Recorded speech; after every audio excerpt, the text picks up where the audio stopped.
Praise the lord. యేసుక్రీస్తు చెప్పిన ఉపమానంలో ఇది మరి ఒక ఉపమానం. అయితే అనేక మంది యూదా మత నాయకులు దేవుని కంటే ధనం ఎక్కువగా ప్రేమించారని, ధనమును కలిగి ఉండటం ఎంత వ్యర్థమో, ధనము పరలోకమును ఇవ్వలేదని యేసుక్రీస్తు ఒక ధనవంతుడు పేదవాడు అనే ఉపమానాన్ని చెప్తాడు.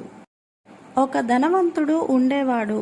అతడు ప్రతిదినం ఖరీదైన బట్టలు ధరించుకుంటూ ఎంతో సుఖంగా జీవించేవాడు.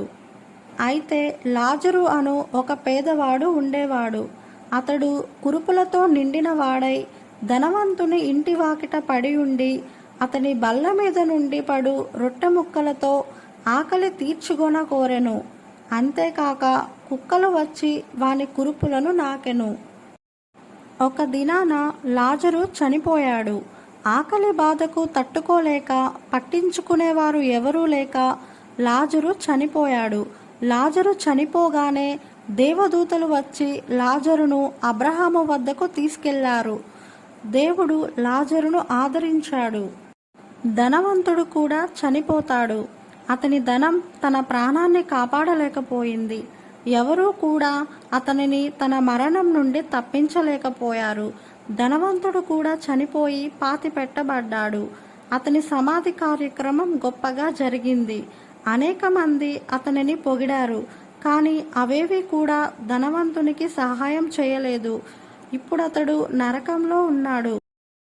ధనవంతుడు నరకంలో బాధపడుచు అబ్రహాముతో, తండ్రి అయిన అబ్రహామా, నా యందు కనికరం ఉంచి తన వేలి కొనని నీటిలో ముంచి నా నాలుకను చల్లార్చుటకు లాజరును పంపుము. నేను ఈ అగ్ని జ్వాలల్లో యాతన పడుచున్నానని కేకలు వేసి చెప్పాడు. అప్పుడు అబ్రహాము, నీ జీవితకాలమంతయు నీకిష్టమైనట్టు సుఖమనుభవించావు, లాజరు కష్టమనుభవించాడు. ఇప్పుడు లాజరు నెమ్మది పొందుచున్నాడు. అయినను నీ యొద్దకు మేము రాకుండునట్లు నీకు మాకు మధ్య మహా అగాధం ఉంచబడి ఉన్నదని చెప్పాడు. అయితే అప్పుడతడు, నా తండ్రి, అలాగైతే నాకు 5 సహోదరులున్నారు. వారును ఈ వేదనకరమైన స్థలమునకు రాకుండా వారికి సాక్ష్యమిచ్చుటకై లాజరును నా సహోదరుల యొద్దకు పంపుము అని వేడుకుంటాడు. అప్పుడు అబ్రహాము, నీ సహోదరుల యొద్ద మోషేయు ప్రవక్తలను ఉన్నారు. వారు చెప్పిన వాక్యములను విని గైకొనిన ఎడల వారు నరకమును తప్పించబడతారని చెప్తాడు. అప్పుడు ఆ ధనవంతుడు, తండ్రి అయిన అబ్రహామా, అలాగూ అనవద్దు. చనిపోయిన వారిలో నుండి ఒకడు లేచి వారి యొద్దకు వెళ్ళి చెప్పిన ఎడల వారు మారు మనసు పొందుతారని చెప్తాడు. అప్పుడు అబ్రహాము, ప్రవక్తలు చెప్పిన మాటలు వారు వినని ఎడల చనిపోయిన వారిలో నుండి ఒకడు లేచి చెప్పినను వారు నమ్మరని ఆ ధనవంతునితో చెప్తాడు. అయితే ధనవంతుడు ఎందుకు నరకానికి వెళ్తాడు?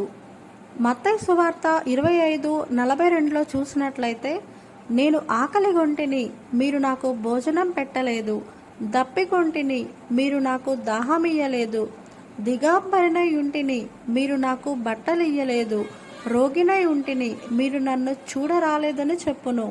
అందుకు వారు, ప్రభువా, మేమెప్పుడు నీవు ఆకలిగొని ఉండుట ఆయనను, దప్పిగొని ఉండుట ఆయనను, దిగంబరివై ఉండుట ఆయనను, రోగివై ఉండుట ఆయనను చూచి నీకు ఉపచారము చేయలేకపోతిమని ఆయనను అడుగుతారు. వాక్యం యొక్క ఉద్దేశం ఏమిటంటే, మన చుట్టూ ఉన్నవారు ఎంతోమంది అనాథులు చాలామంది మనం చూస్తుంటాం. కానీ చూసి చూడనట్లు పట్టించుకోకుండా వెళ్ళిపోవడం, అది కూడా పాపమే అని దేవుడు చెప్తున్నాడు.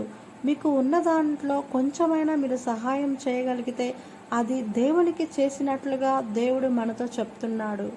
అయితే ధనవంతునికి సమృద్ధి ఆహారం ఉన్నప్పటికీ ఆ బిచ్చగాడైన లాజరుకు కనీసం ఒక పూట అయినను భోజనం పెట్టాలి అని కూడా అనుకోలేదు. ధనవంతుడు ఖరీదైన బట్టలు ధరించుకున్నప్పటికీ, లాజరు వస్త్రహీనుడిగా తన ఇంటి ముందు పడి ఉన్నప్పటికీ ఒక్కసారి కూడా తనకి వస్త్రాలను ఇవ్వలేకపోవడం, తాను ఎంతో సుఖభోగాలు అనుభవించినప్పటికీ ఆ ఇంటి వద్ద పడి ఉన్న పేదవానికి కొంచెం కూడా సహాయం చేయలేకపోవడం అతనిని నరకానికి తీసుకువెళ్ళినట్లుగా మనం చెప్పవచ్చును.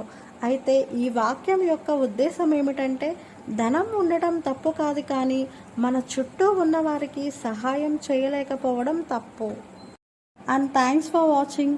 మీకు మరిన్ని బైబిల్ స్టోరీస్ తెలుసుకోవాలనుకుంటే నా ఛానల్కి సబ్స్క్రైబ్ చేయండి. God bless you.